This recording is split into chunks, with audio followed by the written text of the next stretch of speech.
Welcome to the IT Experience podcast. We're here to guide IT and global business services professionals in navigating experience management, focusing on how to optimize budgets and drive better business outcomes. Join us as we discuss the trends, tools, and strategies with top industry experts that are transforming the future of service delivery in large enterprises. This podcast is brought to you by HappySignals, the leading experience management platform for IT and global business services. Hello, welcome to the IT Experience podcast. Today with me is joined Sakari Kyrö, and we're going to talk about the new 2025 benchmark report. Hi Sakari, how are you doing? Hello Pasi, doing good. It's summertime, so and that always means beach, sun, swimming, and all summer things combined. So looking forward to that. Cool. So we did just publish the 2025 Global IT Experience benchmark in May at our event called the ITXM Summit, and we held this in this skyscraper called the Gherkin in London. People watching it from the YouTube channel can see the nice photo of you presenting it. And you can actually find the report at happysignals.com/report, and you can watch Sakari's presentation from the ITXM Summit at happysignals.com/ITXM-summit. You can also find other speakers' presentations. And how did you, Sakari, feel about the ITXM Summit for starters? Well, I mean, it was an amazing experience because iconic skyscraper presenting under the glass dome with so many people listening to the presentation. So as an experience and benchmark presentation, it was one of a kind and definitely the best one so far. Cool. And we've been doing this benchmark for quite some years now. You'll probably tell me soon how many years. But what inspires you to do this every year?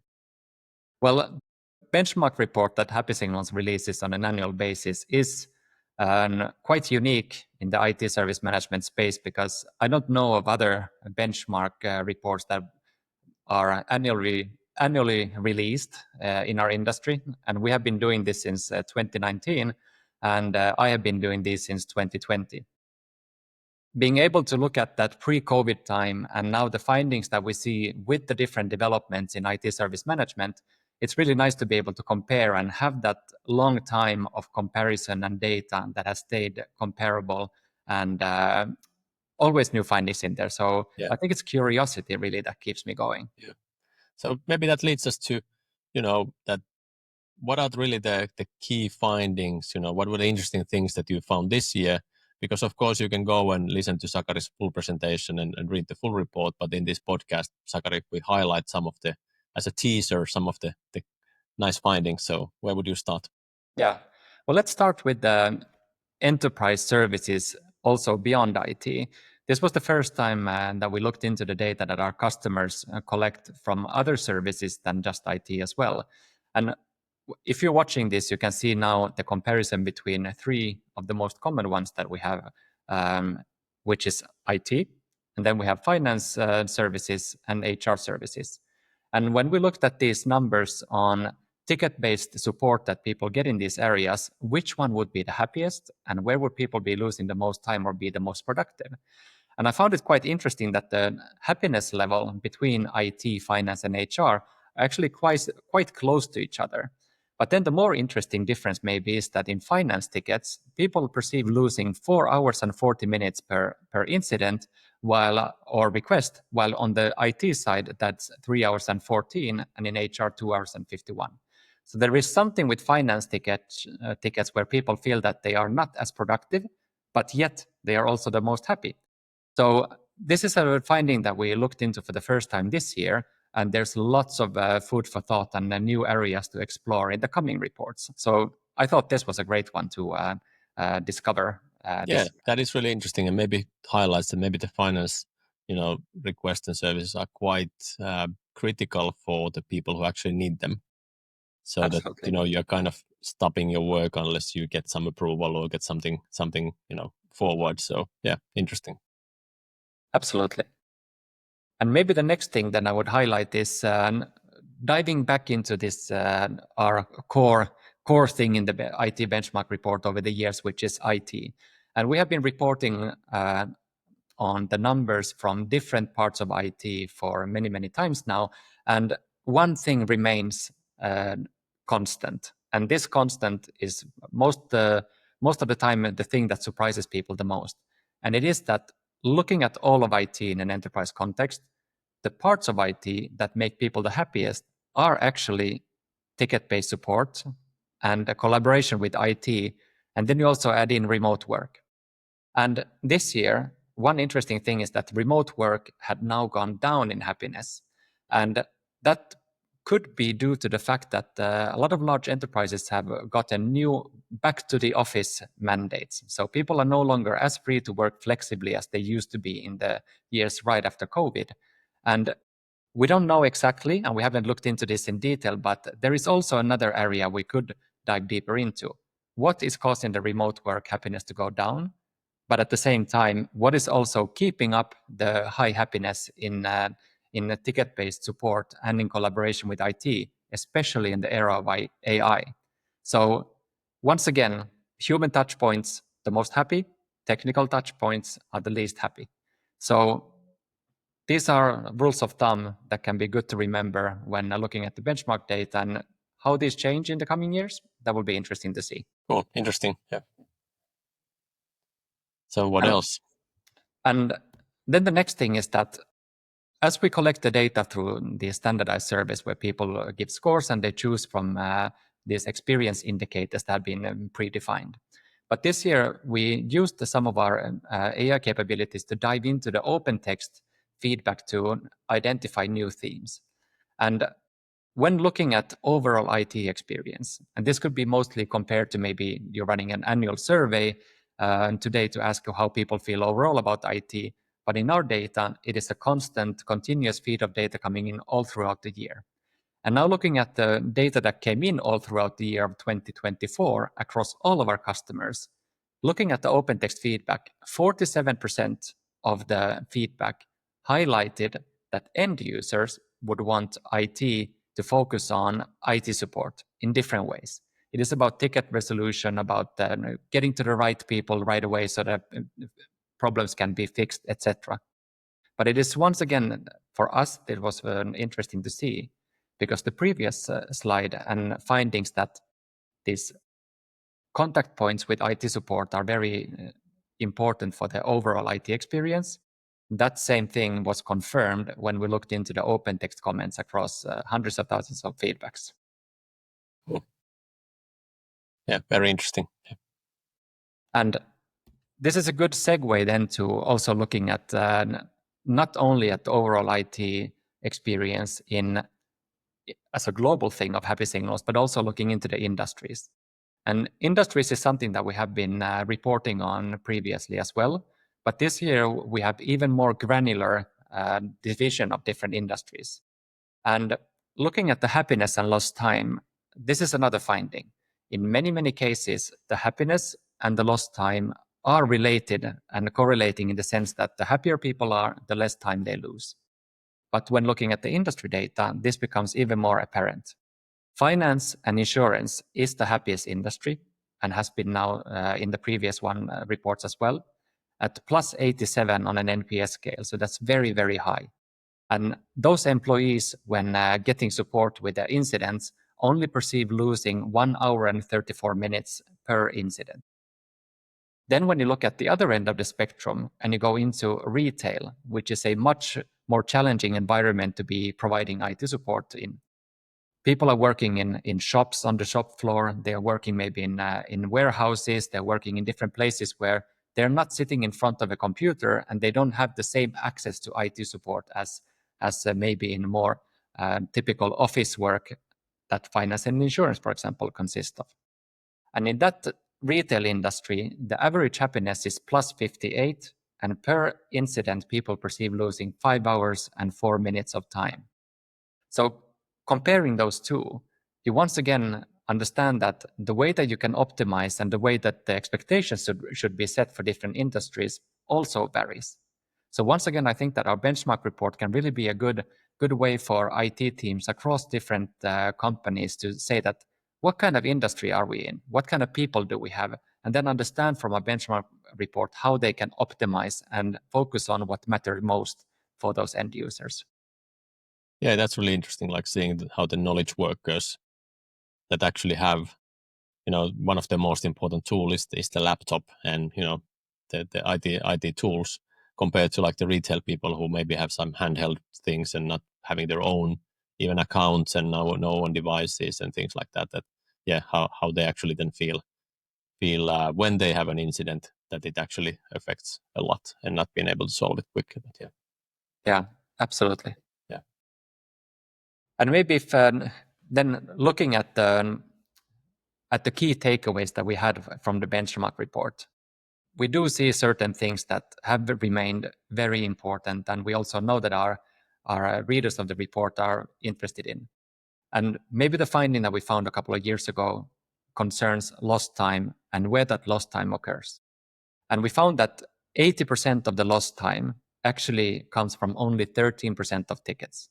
So if you're familiar with Pareto's law, that 80% of something is caused by 20% of something else, the same thing happens here, but in even more exaggerated or accentuated way.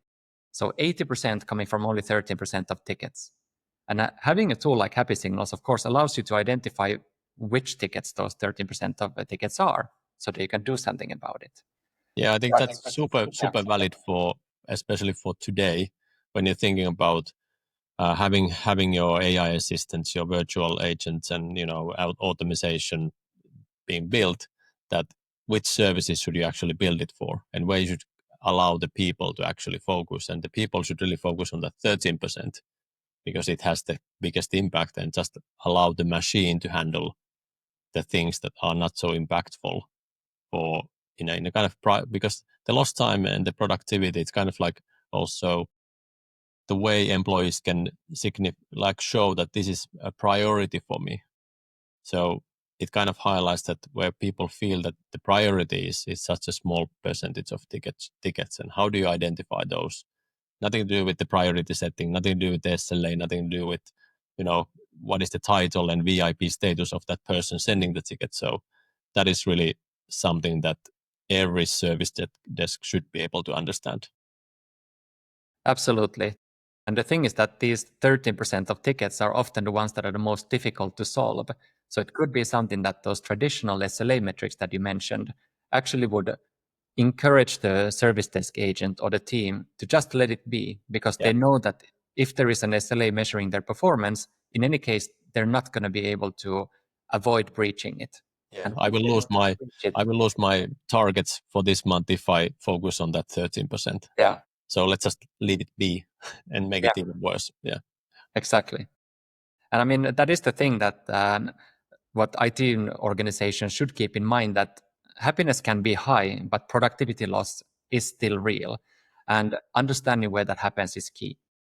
And we already looked at some of the industry differences, but one area where that productivity loss can easily happen is in reassignments. And we do notice that with every ticket reassignment, experience drops by 8 points and productivity losses increase by 2 hours.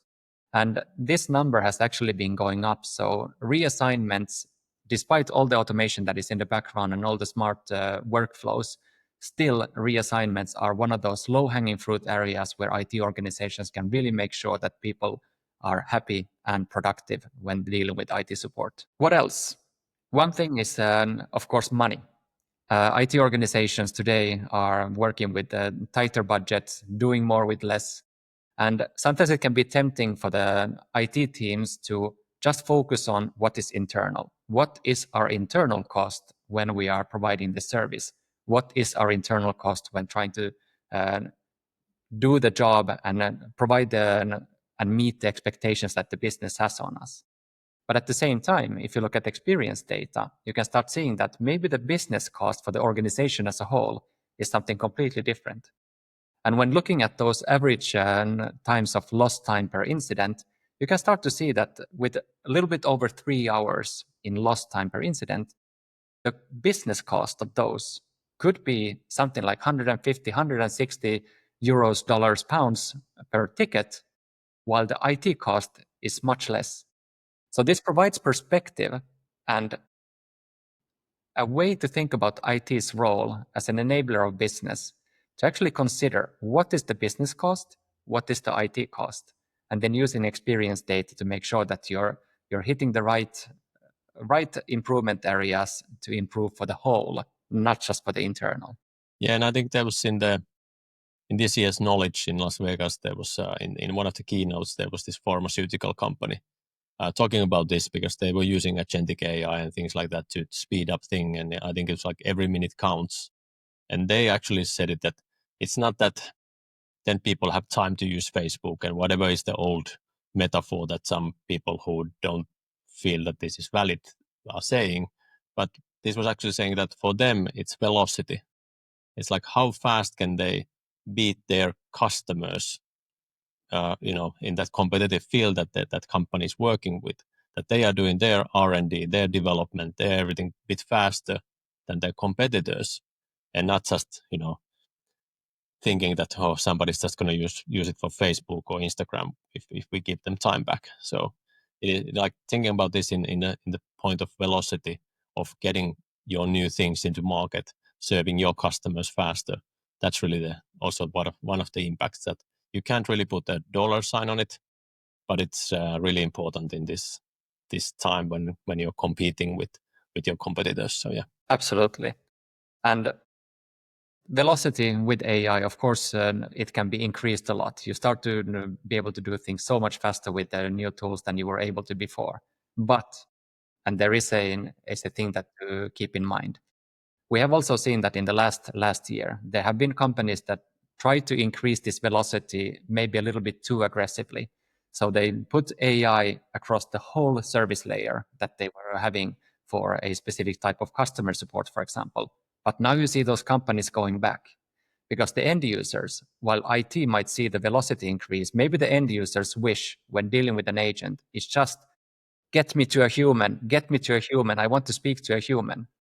And that end user experience can be frustrating even if it's going fast. So finding that good balance between automating the things that make people happier and more productive, but also giving them the option to deal with people when that is needed. And understanding how your end users are and having experience data that comes from the end users themselves, not from the metrics that come from these technical devices, is super important. Because in the end, experience is human, and that experience needs to be measured in order to be known so that you know what to focus on when you improve your services. yeah. And just to highlight that automation isn't just chatbot that answers stupid things, but it's about the ticket reassignments. It's all about this other stuff that we were talking about.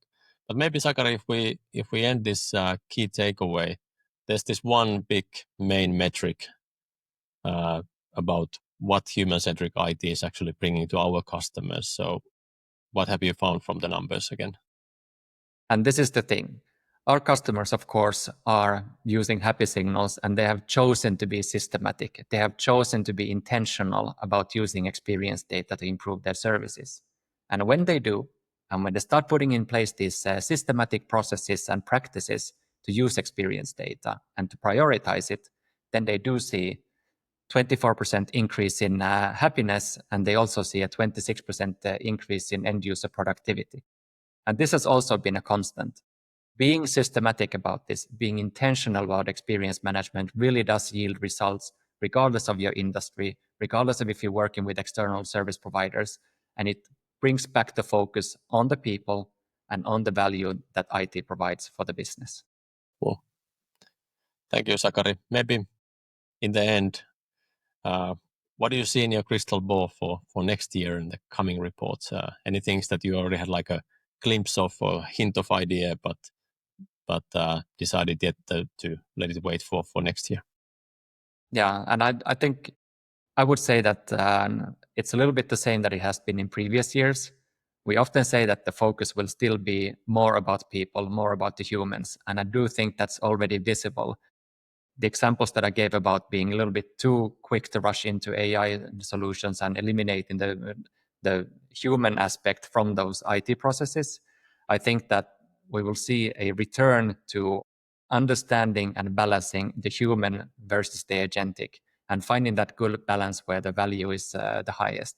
So I think companies will become smarter about it, and the ones that will succeed the best are the ones that are collecting continuous experience data from people in order to be smarter about the agentic and the artificial intelligence and the automation as well. Cool.